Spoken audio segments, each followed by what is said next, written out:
Oke teman-teman, assalamualaikum warahmatullahi wabarakatuh. Kembali lagi bersama saya di channel LMG ya. Pada kesempatan kali ini kita lanjut lagi membahas tentang analisis YouTube ya. Di pertemuan kemarin kita sudah membahas ya. Yang pertama itu adalah tentang Performa Channel ya. Untuk di pembahasan Performa Channel itu kemarin kita sudah membahas di bagian tab ringkasan ya.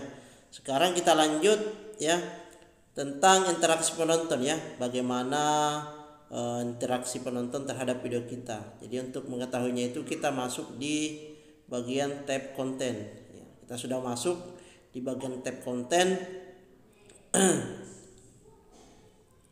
Jadi bagi teman-teman yang baru bergabung ya, baru menemukan video ini, ada baiknya teman-teman melihat dulu ya di pembahasan kemarin, di video saya sebelumnya itu, karena ini ada kaitannya juga dengan konten ini berlanjut ya dari pembahasan yang kemarin. Jadi kalau memang teman-teman baru menemukan ya, ada baiknya teman-teman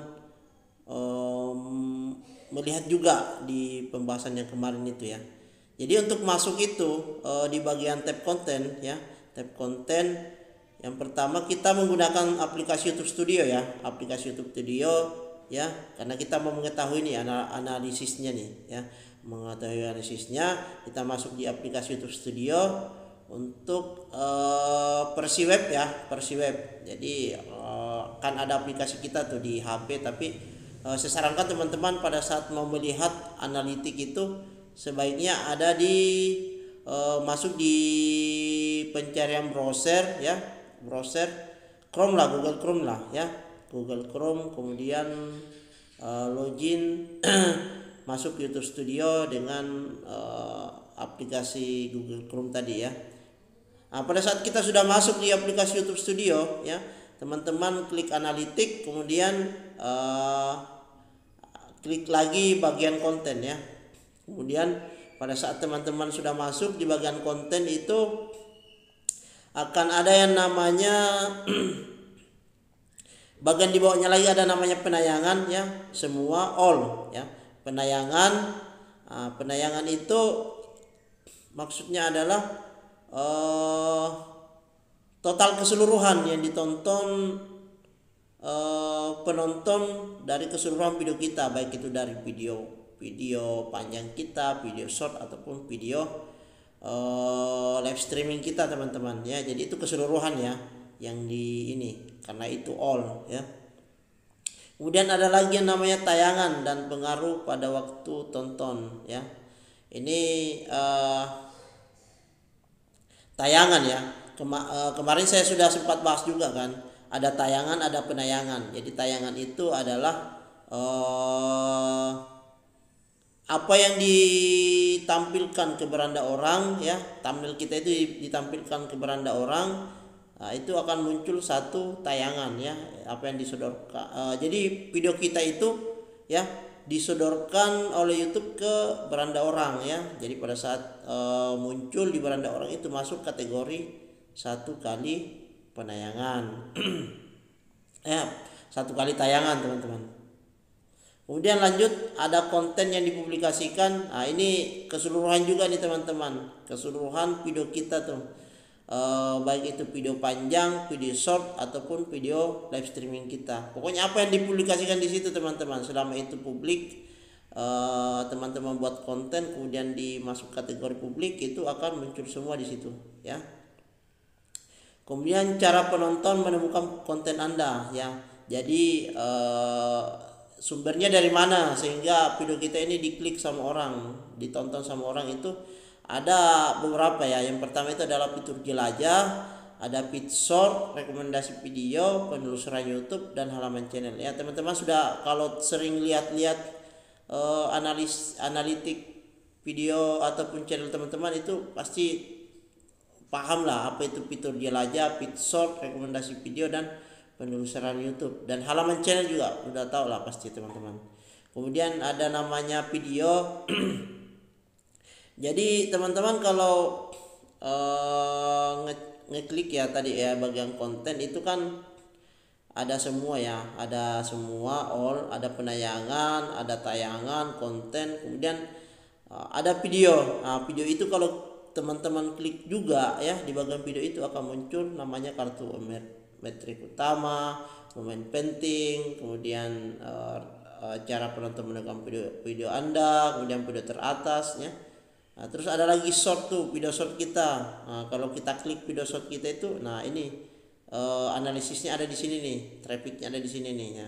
Ada kartu metrik utama, cara hampir sama lah dengan video panjang tadi ya. Kemudian ada juga live streaming ya. Kalau kalian klik live, kalau kalian punya live itu, kemudian live streaming, kemudian mau melihat analitiknya, ada juga nih kartu numerik. Hampir sama teman-teman, sama juga ya. Sama juga. Kemudian ada postingan ya, jumlah tayangan postingan kita, kemudian postingan populer ya. Ya ini teman-teman, ini gambaran ya tentang ya. Jadi ini aplikasi YouTube Studio ya, YouTube Studio versi web. Nah ini ada teman-teman lihat tadi kan, yang pertama itu ada all, ada video, ada short, ada live, ada post ya. Di bagian konten yang kalian klik, kemudian di bawahnya ada all, video, short, live, dan post. Ini semua teman-teman ya. Lanjut, memahami jenis sumber traffic. Nah ini yang penting nih teman-teman. Kenapa saya agak mempercepat di bagian atas itu ya. Cuma beberapa yang saya jelaskan karena untuk mengetahui semua itu teman-teman harus memahami nih istilah-istilahnya ya. Dan ini yang terpenting ya, metrik yang perlu diketahui ya. Yang pertama itu adalah tayangan ya. Kemarin juga sempat kita bahas di di pertemuan tentang tab ringkasan, ada juga tayangan kan. Nah, sama juga nih jumlah thumbnail yang ditampilkan kepada penonton di YouTube melalui tayangan terdaftar. Nah, tayangan adalah thumbnail kita tuh dimunculkan di beranda orang, itu masuk kategori tayangan. Kemudian rasio klik tayang dari tayangan, seberapa sering penonton menonton video setelah melihat thumbnail ya. Jadi pada saat ini berkaitan dengan tayangan ya, rasio klik tayang ini berkaitan dengan tayangan, karena pada saat video kita itu, thumbnail kita itu dimunculkan di beranda orang, pada saat diklik itu akan masuk kategori 1 kali rasio klik tayang itu. Kemudian lanjut, ada lagi yang namanya penonton unik ya. Unik, estimasi jumlah penonton yang menonton konten Anda dalam rentan tanggal yang dipilih. Jadi ini penonton yang menonton kita ya. Kemudian ada lagi rata-rata durasi tonton, estimasi rata-rata menit ditonton per penayangan untuk video dan rentan tanggal yang dipilih.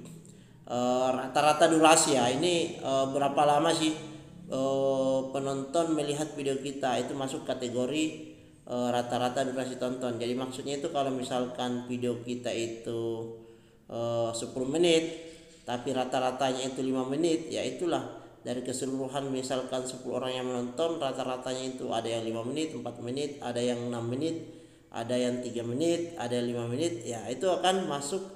Kalau di total keseluruhan dari total penonton kita itu akan masuk, ada muncul rata-ratanya tuh. Rata-ratanya bisa jadi 5 menit, bisa jadi 4 menit, seperti itu ya. Kemudian lanjut, persentase penayangan rata-rata ya. Jadi ini ada kaitannya juga dengan rata-rata durasi ya. Jadi persentase ini muncul karena adanya rata-rata durasi ya. Rata-rata durasi, dari rata-rata durasi itu akan muncul persentasenya tuh. Berapa persen sih dari durasi tonton itu. Kemudian ada lagi waktu tonton jam, lamanya waktu yang dihabiskan penonton untuk menonton video Anda ya. Ini waktu tonton jam ya. Itu untuk YouTuber pemula kan mengejar tuh 4.000 jam tayang ya. Ini yang dimaksud nih waktu tonton jam teman-teman. Jadi kalau teman-teman kayak tadi kan 10 menit ya durasi videonya ya. Terus ada menonton rata-rata itu 5 menit ya. Ada 5 menit, 3 menit, 2 menit, ada 4 menit ya. Pokoknya kalau di total keseluruhan itu rata-ratanya 5 menit lah ya. Rata-rata tontonnya ya. dari keseluruhan. Jadi butuh berapa orang tuh untuk capai 1 jam ya, itu masuk. Jadi kalau misalkan 5 menit rata-rata itu butuh sekitar untuk sampai 60 menit itu sekitar 120 orang teman-teman ya, seperti itu ya. Butuh 120 orang untuk capai 1 jam tonton, satu jam tayang ya, 1 jam tayang. Sementara kita untuk YouTuber pemula itu mengejar 4000 jam tayang. Kemudian lanjut jumlah suka postingan. Ini like ya. Yang klik like berapa orang di video kita itu kan masuk di jumlah postingan. Kemudian rasio suka postingan. Nah, ini sama halnya dengan durasi tadi ya. Adanya durasi, kemudian ada presentasinya. Sama juga yang postingan ini, like ini pada saat di like berapa orang, kemudian dari total berapa orang itu akan muncul rasionya ataupun presentasinya teman-teman ya, seperti itu. Saya rasa itu yang bisa kita bahas untuk pertemuan kali ini ya, terkait masalah interaksi penonton terhadap video kita. Ya, mudah-mudahan apa yang saya sampaikan ini bisa dipahami dan dimengerti dan lebih bisa diterapkan lagi di channel teman-teman, bisa menganalisa apa yang diinginkan penonton saya, apa yang kurang dari video saya, kemudian apa yang perlu saya perbaiki ya, untuk bisa lebih maksimal lagi dalam ber-YouTube ya. Mudah-mudahan teman-teman bisa memahami dan bisa sukses ya. Saya akhiri, assalamualaikum warahmatullahi wabarakatuh.